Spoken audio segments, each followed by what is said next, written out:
तो दोस्तों आज हो गई है 19 दिसंबर और जो फटाफट बड़ी खबरें मुख्य समाचार सामने निकल के आ रहे हैं दोस्तों, एक एक करके चलेंगे।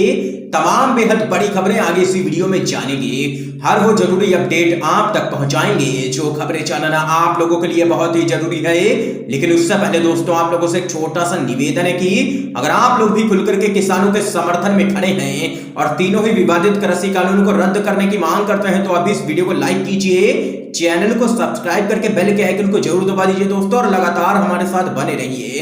दरअसल दोस्तों पहली बड़ी खबर आप लोगों को बताते चलें। किसान नेता राकेश टिकैत ने पीएम मोदी के संबोधन की बातों को बताया है सरासर झूठ, कहा हमें 500 की भीख नहीं एमएसपी का हक चाहिए। आप लोगों को दोस्तों बताते चलें, भाकियू के राष्ट्रीय प्रवक्ता राकेश टिकैत ने कहा है कि हमें 500 रुपए महीना की भीख नहीं समर्थन मूल्य का हक चाहिए। यूरिया का 5 किलो वजन घटाया जिससे किसान का ही नुकसान हुआ है। तो वहीं आप लोगों को दोस्तों आगे बताते चलें, अब किसान करेंगे हल क्रांति, हल से हल निकलेगा। आप लोगों को बताते चलें, यूपी गेट पर पिछले कई दिनों से किसान लगातार डटे हैं। राकेश टिकैत ने कहा है कि अब हल क्रांति होगी, हल से ही हल निकलेगा। बातचीत से हल नहीं निकल सका तो बंजर दिल्ली को हल से जोत देंगे। उन्होंने कहा है कि कृषि कानून वापस लेने और एमएसपी पर खरीद गारंटी की मांग पर किसान डटे रहेंगे। अगर सरकार स्वामीनाथन की रिपोर्ट को भी लागू कर दे तो यह और अच्छी बात होगी। हालांकि स्वामीनाथन की रिपोर्ट को लागू करने का सरकार का दावा सरासर झूठ है, ये यहाँ पर कहना है किसान नेता राकेश टिकैत का। और इस दौरान उन्होंने साफ कर दिया है कि मोदी सरकार को ये कृषि कानून तो वापस लेने ही पड़ेंगे। इसके साथ ही एक और बड़ी खबर जान लेते हैं दोस्तों। हाथरस मामले में बड़ी अपडेट दोस्तों सामने निकल के आ रही है। सीबीआई ने माना गैंगरेप हुआ, योगी सरकार का झूठ हुआ है बेनकाब। आप लोगों को दोस्तों बताते चलें, जिस हाथरस गैंगरेप मामले ने पूरे देश को झकझोर दिया था उसमें सीबीआई ने भी माना है कि हाथरस में पीड़िता के साथ गैंगरेप हुआ था और उसकी हत्या की गई थी। इस पूरे मामले में चारों आरोपियों को सीबीआई ने भी आरोपी बनाया है। उनके खिलाफ सीबीआई ने SC/ST एक्ट के तहत भी मामला दर्ज किया है। सीबीआई ने हाथरस में अदालत में चार्जशीट पेश की है। यह उन लोगों के लिए एक तगड़ा झटका है जो इस पूरे मामले में पीड़िता के परिवार को ही दोषी ठहरा रहे थे और चारों ही आरोपियों का बचाव करते हुए दिख रहे थे। इस पूरे मामले में उत्तर प्रदेश पुलिस की भी खूब किरकिरी हुई है और योगी सरकार का झूठ यहां पर हुआ है बेनकाब। तो वहीं दोस्तों एक और बड़ी खबर सामने निकल के आ रही है, जान लेते हैं। उत्तर प्रदेश किसान नेताओं को 50 लाख का नोटिस, डराने की पूरी कोशिश। आप लोगों को दोस्तों बताते चले, बीजेपी शासित राज्य सरकारों के मुख्यमंत्रियों ने पूरा जोर इस बात पर लगा रखा है कि उनके राज्य के किसान दिल्ली से शुरू हुए आंदोलन में शामिल न होने पाए। हरियाणा की बीजेपी सरकार के बाद उत्तर प्रदेश में भी आंदोलन में शामिल होने जा रहे नेताओं की गिरफ्तारियां प्रशासन के द्वारा उन्हें धमकियां मिलना लगातार जारी है। आप लोगों को बताते चले, ऐसा करके यह दिखाने की कोशिश है कि यह आंदोलन सिर्फ एक राज्य पंजाब का है और वहां चूंकि कांग्रेस शासित है इसलिए कांग्रेस ही इस आंदोलन को भड़का रही है, ये बीजेपी दर्शाना चाहती है। उत्तर प्रदेश की योगी सरकार में संभल जिले के एसडीएम ने किसान नेताओं को 50 लाख रुपए का पर्सनल बॉन्ड भरने का नोटिस भेजा है। किसान नेताओं का आरोप है कि वे दिल्ली के किसान आंदोलन को लेकर संभल के किसानों को भड़का रहे हैं।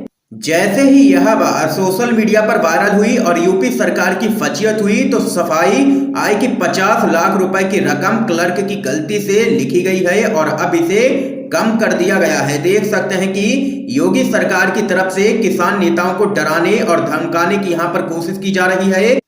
इस पूरे मामले के सामने आने के बाद योगी सरकार की लगातार काफी फजीयत हो रही है सोशल मीडिया पर। इसके साथ ही एक और बड़ी खबर जान लेते हैं दोस्तों। गौरक्षा की ठेकेदार बनी बीजेपी हुई एक्सपोज। गोवा के मुख्यमंत्री बोले सूबे में बीफ की कमी नहीं होने दूंगा। आप लोगों को दोस्तों बताते चले, गौ हत्या के खिलाफ कई राज्यों में कानून बनाने वाली बीजेपी गोवा में बीफ सप्लाई सुनिश्चित किए जाने का वादा कर रही है। गोवा के मुख्यमंत्री प्रमोद सावंत ने प्रदेश में बीफ की कमी को लेकर के कहा है कि जल्द ही इसकी सप्लाई सुनिश्चित की जाएगी। सूबे को बीफ की कमी से छुटकारा दिलाने के लिए कर्नाटक से बीफ मंगाया जा रहा है। आप लोगों को दोस्तों बताते चलें, मुख्यमंत्री प्रमोद सावंत के इस बयान से ये तो साफ हो गया है कि गोवा के लोगों की थाली में अब बीफ की कोई कमी नहीं होगी। देख सकते हैं कि गौरक्षा की ठेकेदार बनी बीजेपी हुई है पूरी तरीके से एक्सपोज। गोवा के मुख्यमंत्री ने कहा है कि सूबे में बीफ की कमी नहीं होने दूंगा। इस बीच एक और बड़ी खबर जान लेते हैं दोस्तों। राहुल गांधी बोले, आदत के अनुसार पीएम मोदी ने फिर असत्याग्रह किया है, कृषि विरोधी कानून वापस ले मोदी सरकार। आप लोगों को दोस्तों बताते चले, तीनों ही नए कृषि कानूनों के खिलाफ किसानों का प्रदर्शन लगातार जारी है।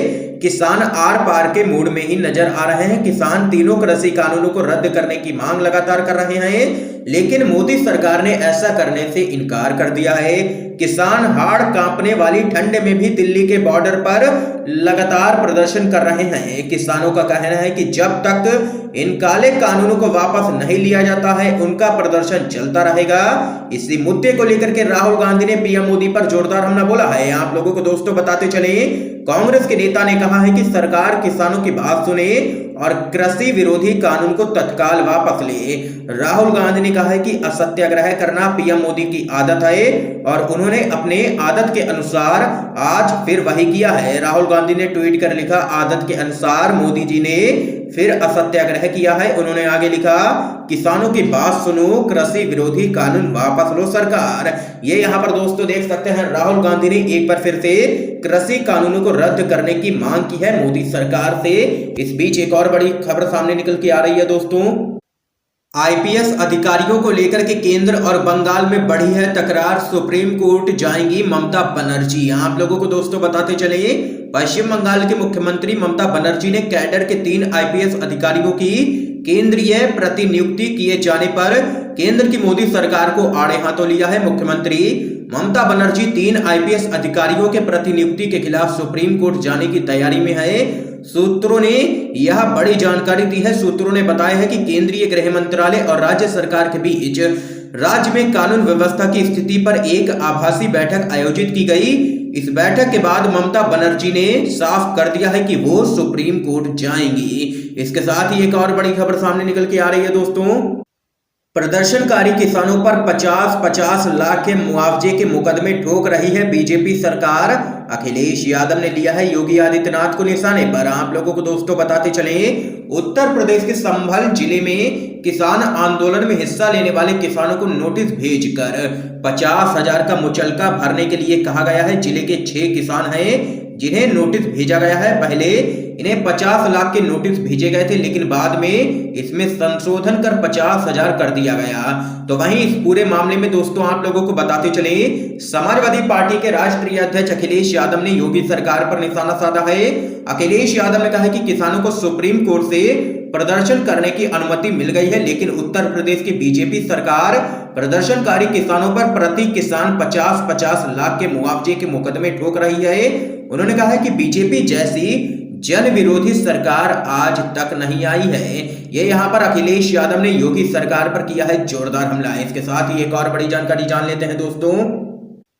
कांग्रेस का केंद्र की मोदी सरकार पर निशाना, कहा झूठा प्रचार कर असलियत दबा रही है मोदी सरकार। आप लोगों को बताते चले, कांग्रेस ने कहा है कि प्रधानमंत्री मोदी किसानों के साथ छल, प्रपंच, कपट और ढोंग कर रहे हैं और दुष्प्रचार से असलियत पर पर्दा डालने का प्रयास कर रहे हैं। कांग्रेस पार्टी के प्रवक्ता रणदीप सिंह सुरजेवाला ने कहा है कि मोदी और उनकी सरकार किसानों को लगातार गुमराह कर रही है और सरकारी स्तर पर झूठा तथा दुष्प्रचार कर किसानों की असली स्थिति को छिपाने की कोशिश की जा रही है। तो वहीं दोस्तों एक और बड़ी जानकारी सामने निकल के आ रही है। राहुल गांधी को 99.99% कांग्रेस के लोग करते हैं पसंद, जल्द शुरू होगी अध्यक्ष पद की चुनावी प्रक्रिया। ये यहाँ पर कहना है कांग्रेस पार्टी के प्रवक्ता सुरजेवाला का। आप लोगों को दोस्तों बताते चले, कांग्रेस पार्टी में जल्द ही अध्यक्ष पद के चुनाव की प्रक्रिया शुरू हो जाएगी। कांग्रेस के प्रवक्ता सुरजेवाला ने कहा है कि राहुल गांधी के साथ 99.99% कांग्रेसी हैं और वो एक बार फिर से राहुल गांधी को पार्टी का अध्यक्ष बनाना चाहते हैं। ये यहाँ पर कहना है सुरजेवाला का। इसके साथ ही एक और बड़ी अपडेट सामने निकल के आ रही है दोस्तों, जान लेते हैं। पश्चिम बंगाल के विधानसभा अध्यक्ष ने शुवेंदु अधिकारी का इस्तीफा नहीं किया है स्वीकार। आप लोगों को दोस्तों बताते चले, पश्चिम बंगाल के विधानसभा अध्यक्ष विमान बनर्जी ने शुवेंदु अधिकारी का इस्तीफा कुछ खामियों के कारण नहीं स्वीकार किया है। आप लोगों को बताते चले, शुवेंदु अधिकारी ने पश्चिम बंगाल विधानसभा सचिव को सौंपा था अपना इस्तीफा। हालांकि उसमें अब खामियां सामने निकल के आई है। पश्चिम बंगाल विधानसभा के अध्यक्ष विमान बनर्जी ने शुवेंदु अधिकारी को 21 दिसंबर को पेश होने के लिए कहा है। ये यहाँ पर दोस्तों आज की तमाम बेहद बड़ी खबरें सामने निकल के आई हैं जो आप लोगों ने UNVTV पर जानी है। इन खबरों पे आप लोगों की क्या राय है जरूर बता सकते हैं कमेंट बॉक्स में, और अगर वीडियो पसंद आया हो तो इस वीडियो को लाइक कीजिए, ज्यादा से ज्यादा शेयर कीजिए ताकि आप सभी के दोस्त भी इन खबरों को जान सके। वीडियो देखने के लिए दोस्तों